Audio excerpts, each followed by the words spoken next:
Okay. Good morning, gentlemen. Good morning. Morning. It's May 25th, 2025, when we record this. We're going to do today a little bit different. We're not going to go through Proverbs, so we won't post this today, obviously, but it's Memorial Day weekend, so I wanted to hit a Memorial Day topic. So Brother Tripp this morning picked a verse of John 15:13. And the verse is, greater love hath no man, greater love hath no man than this, that a man lay down his life for his friends. It's regarding sacrifice. So let's start. We talk about what we've done, but let's run through. I know my family has some Memorial Day traditions. Why don't we go through and you tell me one of your favorite things that you remember about Memorial Day? Jace, you got any? We usually go fishing somewhere. Fishing on Memorial Day? Kenny, what about you? That's the same thing. Where do you go fishing, Kenny? I don't even know what it's called. I just know it's in Williamsburg. It's on the East Fork River. Yeah, the East Fork River. All right, Don't AJ. give our spot away. AJ, what do you got? I go fishing on the East Fork River. Okay. You're telling what I'm you've sorry, done. we've had a debate about this almost every day. So in school you guys for the are like past 0 3 for weeks. 3 on this one in that you told me what you've done. I was asking for a specific memory. Cruz? My favorite memory is when I saved Libby from a flash flood.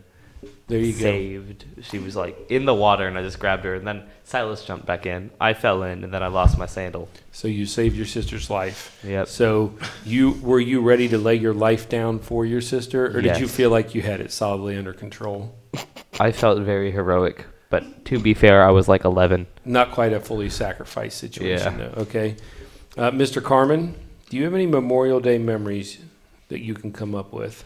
Nothing specific that's coming up, no. So my Memorial Day memory predates all of you, and it wasn't actually on Memorial Day, but I got saved on the porch of my grandparents' houseboat on Memorial Day weekend on Norris Lake in Tennessee, and I will always remember that weekend. That's cool. Would you guys like a second Yes, crack at a please. true memory? You've got a real one? Have you been crying, Jace, at No. just the thought of it? I had to help my mom give cats eye drops, and I'm allergic to cats. It Jace didn't work out. loves cats. So you need eye drops after you gave the cats eye drops. All right, Jace. Look how red his face is on the camera. Yeah. Well, that's just All that right. TV. All right, Yeah. Jace, your Memorial Day memory. Remember, Papaw tried to do a fireworks show, and he somehow lit a firework on the ground, and he almost blew himself up. So, Was that when he had like the box full of sand? I think I was there for that Yeah. one. Yeah. Probably I think 5-8 years ago, something like that. Yeah, it's a good one, scared Jace. himself pretty good. Anyway, Yes. did a memory come to mind? All right, AJ. The same day that flash flood happened, me and Hunter Kelly got a boogie board, and we were on the whatever. There was, the rocks that we walk across? There was like a wave thing that came up. Okay. I guess you could call it a rapid. And So we had a body lot of surfed on rain that year, it sounds like. Kenny, you got anything? I cannot think of anything for the life of me. You know I just what? know I fish in the same spot every time. I know exactly. And I've gotten I can more and think more of it. tired. I'll of give fishing you. there every time. One of my memories that makes me think it's truly Memorial Day is when your mom shows up an hour after the fish are done biting, Yeah. and she's huffed it down there, carried curry, brought the donuts. She gets to sit down, drink a sip of a Coke, and Curry gets sand in her donut. That's what usually means it's really Memorial Day. Yeah. And your mom has the look of a defeated woman, but at least her Coke is cold. Yeah. All right, so Curry's a scumbag. I almost punched him in the face last night. Poor Curry. I was so close. for our It was the viewers, closest Curry I've is ever like been to 5 years old. hurting my little brother. Brotherly No, love. he's 6, almost 7, Oh, and knows better. It's and justified knows now. way better. He's New Gene Ledbetter if there ever was one. He's like the chimpanzee from the He sang kindergarten really monkey. cute for his kindergarten graduation I there. bet he did. All right. So instead of going through a whole chapter, we'll see if the internet decides to cooperate. I have a video loaded up. Cruz is going to know what it is. You've probably heard me tell this story before, but when Brother Tripp sent me the verse about sacrifice, this individual popped into my mind. Vietnam. He was in Vietnam. So I don't need to give much backstory on this subject because President Reagan starts it off and gives backstory. So this is about 15-minute video. If you want to comment while it plays, you can, I think.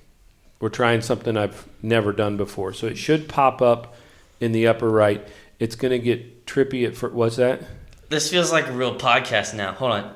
What do they say? Like, queue up whatever number one or whatever. We've transitioned to reaction content. Reaction content. Yes. We've reached the armpit of You just YouTube. gotta, every time you want to pull something up, just said, Jamie, pull that up. So Alex, pull that up. I frankly am not sure if this is going to work or not. We're going to try it out. So I just bear with me. This is riveting, I know, but we're going to put this one up here. Whoa. Whoa. Great quality of video. It's 24 minutes. It's from 1983. If Oh, I'm that's the year you were I'm born. being frank. So let's see here. I want to do this. Dad, we're- you're kind of old. It's the year I was born. That's fired. Nope, I don't want that one. I want this one. And is what we're seeing what the audience is seeing? Or no? Yes, that should be the case. So they can't see the face I'm making. They can probably still hear us. They can see. No, the audience sees your face right now. So, all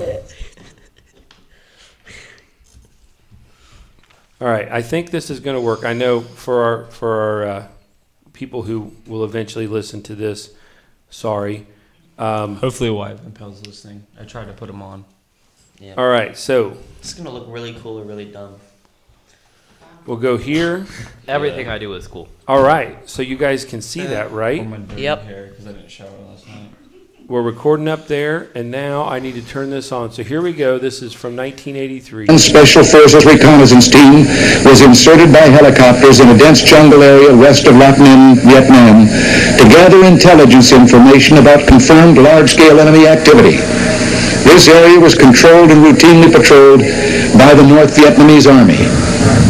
After a short period of time on the ground, the team met heavy enemy resistance and requested emergency extraction. 3 helicopters attempted extraction, but were unable to land due to intense enemy small arms and anti-aircraft fire. Sergeant Benavidez was at the forward operating base in Lac Ninh monitoring the operation by radio when these helicopters returned to offload wounded crew members and to assess aircraft damage. Sergeant Benavidez voluntarily boarded a returning aircraft to assist in another extraction attempt. Realizing that all the team members were either dead or wounded and unable to move to the pickup zone, he directed the aircraft to a nearby clearing where he jumped from the hovering helicopter and ran approximately 75 meters under withering small arms fire to the crippled team. Prior to reaching the team's position, he was wounded in his right leg, face, and head. Despite these painful injuries, he took charge, repositioning the team members and directing their fire to facilitate the landing of an extraction aircraft and the loading of wounded and dead team members. He then threw smoke canisters to direct the aircraft to the team's position. Despite his severe wounds and under intense enemy fire, he carried and dragged half of the wounded team members to the awaiting aircraft. He then provided protective fire by running alongside the aircraft as it moved to pick up the remaining team members. As the enemy's fire intensified, he hurried to recover the body and the classified documents on the dead team leader. When he reached the team leader's body, Sergeant Benavidez was severely wounded by small arms fire in the abdomen and grenade fragments in his back. At nearly the same moment, the aircraft pilot was mortally wounded and his helicopter crashed. Although in extremely critical condition due to his multiple wounds, Sergeant Benavidez secured the classified documents and made his way back to the wreckage, where he aided the wounded out of the overturned aircraft and gathered the stunned survivors into a defensive perimeter. Under increasing enemy automatic weapons and grenade fire, he moved around the perimeter, distributing water and ammunition to his weary men, reinstilling in them a will to live and fight. Facing a buildup of enemy opposition with a beleaguered team, Sergeant Benavidez mustered his... I'm going to pause it there for real quick. Did you hear the statement that the president made there? Yes? Keep going with yours. So he went in, he was wounded, got the people loaded on the helicopter, then got shot in the abdomen and had a grenade go off in his back. And when he thought he was getting ready to get out of there, the helicopter pilot got shot and killed. The helicopter flipped. So he got the stuff and called in for another helicopter while his guts were hanging out of his stomach. He was holding his guts in. Yeah. And So the statement that the president made there was an interesting one, and we'll resume it here in a second. He said that while they were waiting on the next aircraft, Benavidez reinstated in the men a will to live. he told them that it's going to be all right and they will live. He reminded them that there was a reason that they were doing that. They had a will to live. He was nearly mortally wounded. So we'll keep going. Is he going to strength and began calling in tactical airstrikes and directing the fire from supporting gunships to suppress the enemy's fire and so permit another extraction attempt. He was wounded again in his thigh by small arms fire while administering first aid to a wounded team member just before another extraction helicopter was able to land. His indomitable spirit kept him going as he began to carry his comrades to the craft. On his second trip with the wounded, he was clubbed from behind by an enemy soldier. In the ensuing hand-to-hand combat, he sustained additional wounds to his head and arms before killing his adversary. He then continued under devastating fire to carry the wounded to the helicopter. Upon reaching the aircraft, he spotted and killed two enemies. Did you pick that up? This guy, Yes. his guts were hanging out of his abdomen, and some guy came behind him with like a stick or something, or like Bayonet. a club, or Probably like the back of a rifle. yeah, or and things like started beating him. Yes. And then he killed the guy while his guts were hanging out. So And he had a dead guy on Yeah. he had a wounded man on his wounded shoulder. guy. So What do you think the wounded guy was seeing? this guy is Enemy soldiers who were rushing the craft from an angle that prevented the aircraft door gunner from firing upon them. This guy's beyond Chuck Norris level. Because Chuck Norris is an actor and kickboxer. And this guy did it. And look at him. Didn't he got exploded before this happened too? When you didn't even mention Bryson, he'll speak later in this video. If you looked at that guy walking down the street, would you think that guy's not someone you want to mess with? Take the uniform away. He doesn't look like anything incredible, does he? No. Is he going to mention what happened? With little strength remaining, he made one last trip to the perimeter to ensure that all classified material had been collected or destroyed and to bring in the remaining wounded. Only then, in serious condition from numerous wounds and loss of blood, did he allow himself to be pulled into the extraction aircraft. Sergeant Benavidez' gallant choice to join voluntarily his comrades who were in critical straits, to expose himself constantly to withering enemy fire, and his refusal to be stopped despite numerous severe wounds saved the lives of at least 8 men. His fearless personal leadership, tenacious devotion to duty, and extremely valorous actions in the face of overwhelming odds were in keeping with the finest traditions of the military service and reflect the utmost credit on him and the United States Army. Sergeant Benavidez, a nation grateful to you and to all your comrades living and dead, awards you its highest symbol of gratitude for service above and beyond the call of duty, the Congressional Medal of Honor. All right, I'm going to hold there. Give me a minute, and I'm going to now find where he starts to talk on his own. Oh, it's right here. So this man did some incredible things, but he's now going to tell you how he ended up in the Army. And you're going to see that he didn't start off with incredible goals. This isn't something that was instilled in him from the moment that he was born.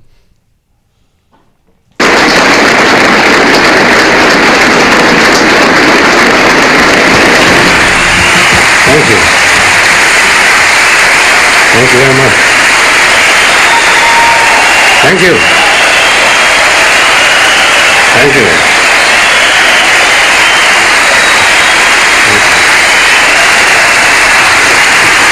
Thank you very much.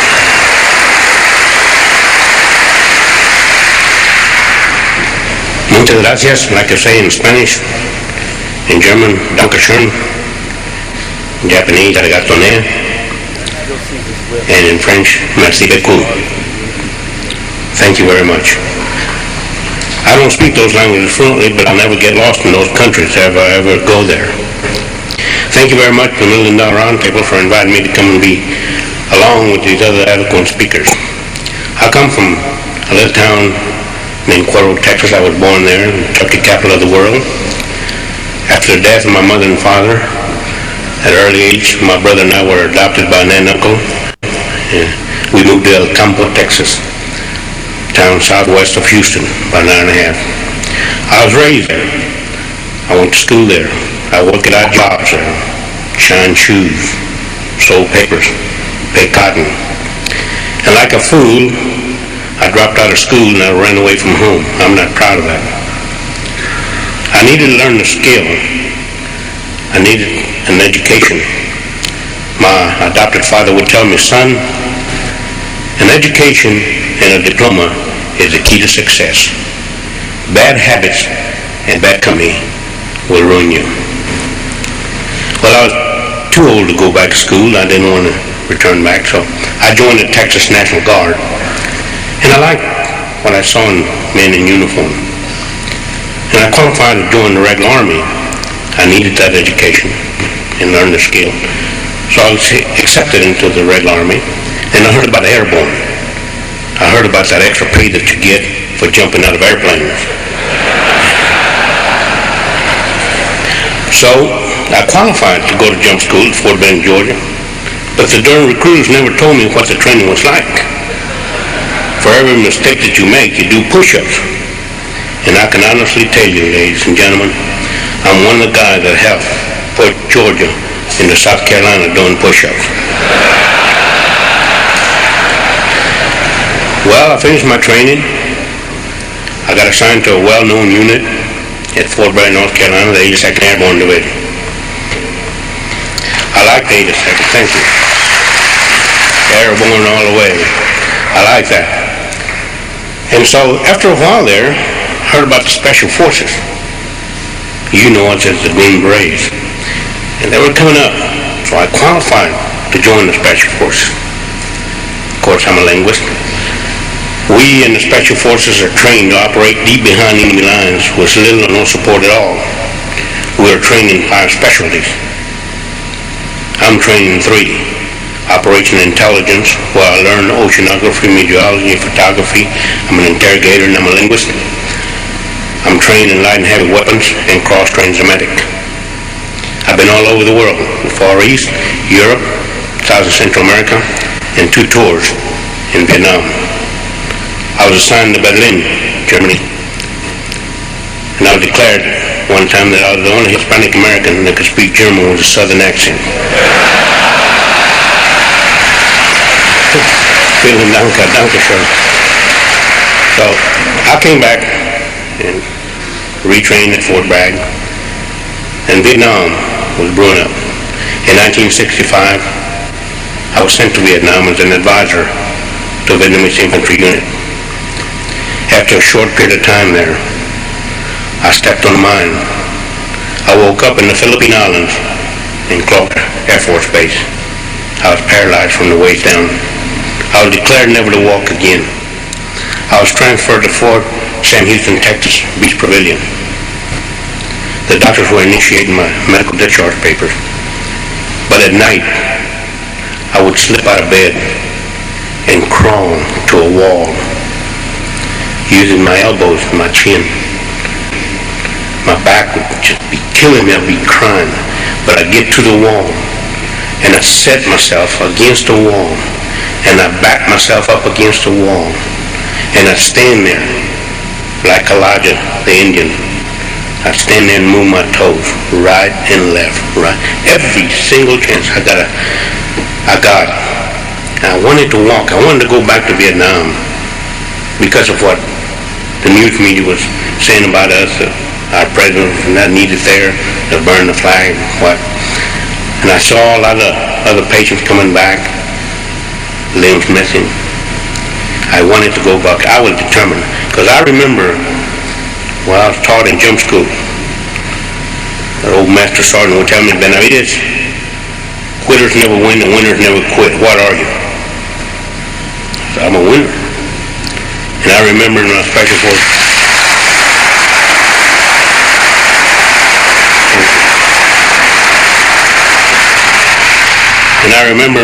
forces, training, one of the training missions that I was on, I remember that my leader would tell me. So I'm going to hold it there. So President Reagan mentioned all the things he did to win the Congressional Medal of Honor. He saved 20 men, was shot hundreds of times, or had wounds, etc. All that came after he was paralyzed from the waist down from a grenade. Taught himself to walk again, was able to get, instead of getting medically discharged, he taught himself to walk and ended up back in Vietnam. He only joined the Army because he needed an education, right? He dropped out of school. Both of his parents died when he was less than 10 years old. So what is it about him? He said, I'm a winner, right? What do you think this guy was like to talk to personally? If you told him you couldn't do something, what do you think his response would be? He'd tell you to suck it up and do it. Look what I did. Not just blew up. I taught myself how to walk again. He was a school dropout, taught himself 5 languages. He's a linguist in the Army. Got into the Rangers. Got blown up by a grenade, taught himself to walk again. Got back in Vietnam and saved 20 people while his guts were hanging out and shot in the back. Right? And then the real kicker on this is 15 years before he got that Congressional Medal of Honor. Because the guy who wrote his paperwork to send it in died before he was able to send it. And so they found the paperwork. It was years later. It was like lost in files. And then this is from the 90s. He was going around and talking to groups and Boy Scouts and he was still whatever. probably getting made fun of or getting The point of all of this is there was nothing about his upbringing or childhood or about what he is that made him incredible. It was simply his mindset. He said he wanted to go back to Vietnam because he saw guys coming with their limbs blown off. If you're really thinking about it, is that a smart move? No. Not really. But this guy didn't care because at the end of the day, he loved his country, right? He loved the men that he served with. He was willing to lay his life down for others. And he decided that was the way it was going to be. He didn't have to think about it a whole lot. So not our normal podcast, but I figured we'd dive in a little bit from my side on that verse and look at him. And if you're in a situation where you're like, I don't think I can do this. Think of Roy Benavidez. Yeah, think of Roy Benavidez. Tuck your guts back in your abdomen, pull the grenade fragments out of your back, teach yourself to walk, and go jump out of another helicopter. Tuck your guts back in and go run. That's what the guy did. So that's all I got. Anybody want to add anything to it? Is he saved? I don't know for sure. In other videos, he did make professions of faith. So I couldn't answer that fully, but I would have to think with the way he's that sort of mentality. That would be my gut. Anybody else? Bryce, you ever heard of this guy? I have not, no. Why is there not a video about him or a movie about him? Because you can't put that in a movie. Oh, they put all kind of stuff in the movie. You can't replicate that. Would that not be an incredible movie? It would be a pretty good movie. Actually, that would I don't be a think great you could movie. really like. He described his experience that day as 6 hours in hell. You know, I don't think they could find the right guy for that movie. No. That's probably why they don't have a movie for it. I You know what would have been awesome is if they could have had him. If they would have made a movie about it back then, if they could have had him acted out. that would have been. That would be a sweet movie, though. They would probably open it with Ronald Reagan talking that interview, and then go cut. That'd be cool. And then at the end, it's Kenny? like Project? That'd be cool. Roy didn't live, blah blah blah, or he's still alive right now, right? You've had a lot to say. Anything you want to close? No. Not today. All right. We are out. Happy Memorial Day. I hope you guys all catch some fish. But while you're enjoying a day, think about guys like Roy Benavidez.